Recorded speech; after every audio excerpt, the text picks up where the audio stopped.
on the latest call, you outlined three imperatives for ACHV's commercialization effort: availability, access, and awareness. Yeah. Explain what each of those is and how that's going to help you when you get approved. You bet. So we'll start with availability. This is really our trade and distribution route. So it's making sure we have drug in the channel. So at the time of prescribing, the product can actually get into the hands of patients. So we've named and are implementing our third-party logistics provider.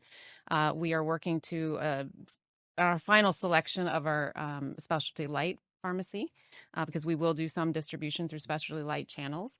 We're working through serialization and also licensing. So ACHV has to be licensed in every state or use a third party to do that to actually be able to sell drugs. So these are kind of the less sexy things that you have to get done. They're the cost of doing business, and we're on track for all of those. Access is obviously our payers.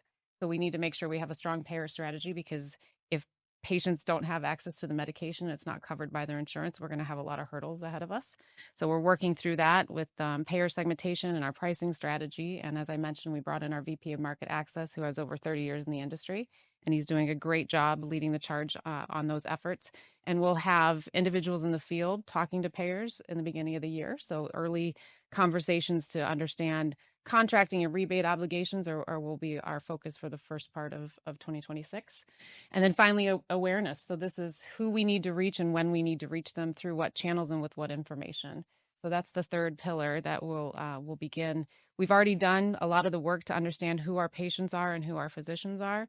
Now we're really micro-targeting and really trying to identify the best and most efficient channels to reach those customers. And then when we drive that awareness will be really important because it's at that point of prescribing where we want to make sure everything we do is providing a return on the investment that we will make.